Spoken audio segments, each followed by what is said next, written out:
இந்த தாண்டகம் முழுக்க 2 விதமா பாடுற வழக்கம் இருந்ததுன்னு நம்முடைய பெரியவர்கள் சொல்லுகிறார்கள். திருவாவூரை ஆதின வழக்கம் வேற, தர்மயாதினுடைய வழக்கம் வேற. திருவாவூர மடத்துல பஞ்சலிங்க ஓதுவார்கள்னு அந்த காலத்துல சுவாமிகளா தெரியும். சங்கரலிங்கம், மகாலிங்கம், அப்புலிங்கம் அப்படின்னு 5 லிங்கம். ஒரு பேரு லிங்கலிங்கம்னு முடியும். தாளம் பார்த்தீங்கன்னா பெருசா இருக்கும். முறி தாளம்னு இப்படி பேர், இப்படி பெருசா இருக்கும், இப்படி தூக்க முடியாது. அவங்க பார்த்தீங்கன்னா ஒரு முறையா பாடுவாங்க. ரொம்ப கடினமான ஒரு பாடாந்தரம் அது. ஆனா மற்றவர்கள் அதை பின்பற்றுவது ரொம்ப கடினம். அங்க என்ன வழக்கம்னா, தாண்டகம் முழுக்க இந்த பேகடான்னு ஒரு ராகம் உண்டு. பக்கடா கிடையாது, பேகடா. எங்களுக்கு என்ன சாமி தெரியும், ராகமாவது தாளம். ஒவ்வொரு ராகத்துக்கும் ஒரு தேவதை உண்டு. அந்த தேவதை உங்கள் மனசை, இப்போ தூக்கத்துக்கு ஒரு ராகம் உண்டு. இசை வருஷம் பெரிய ஞாபகம். இசைங்கிறது ஏதாவது வாய்க்காது, இதெல்லாம் கேட்கறதுக்கு புண்ணியம் கிடைச்சது. உடம்புல வியாதியவே நீக்குகிறது இசை. உடம்புல என்ன வியாதி வந்தாலும், காய்ச்சல் வந்தாலும், உடம்புல காய்ச்சல் வந்தாலும் அதை நீக்குதற்கூடிய ஆற்றல் இசைக்கு உண்டு.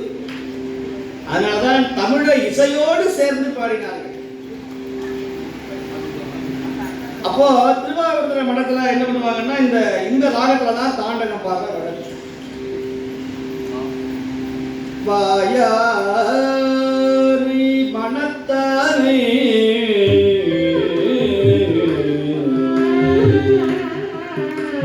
வாயாரி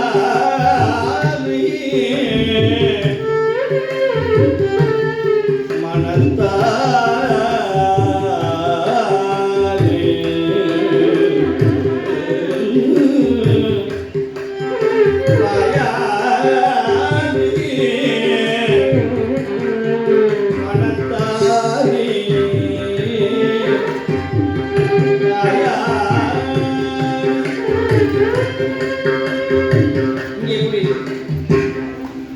தர்மபுர ஆதின மட்டும்தான் அரிக்காம்போடி அப்படிங்கிற ஒரு ராகத்தை கொண்டு வந்தார்கள். வாயா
தொடர்ந்து நின்ற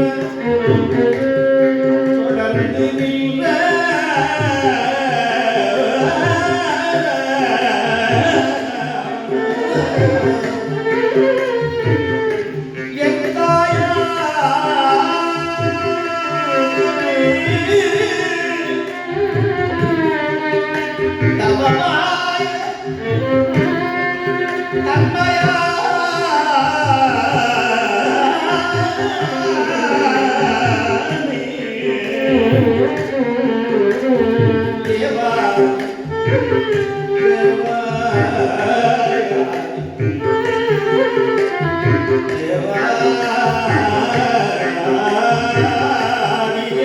Thank you.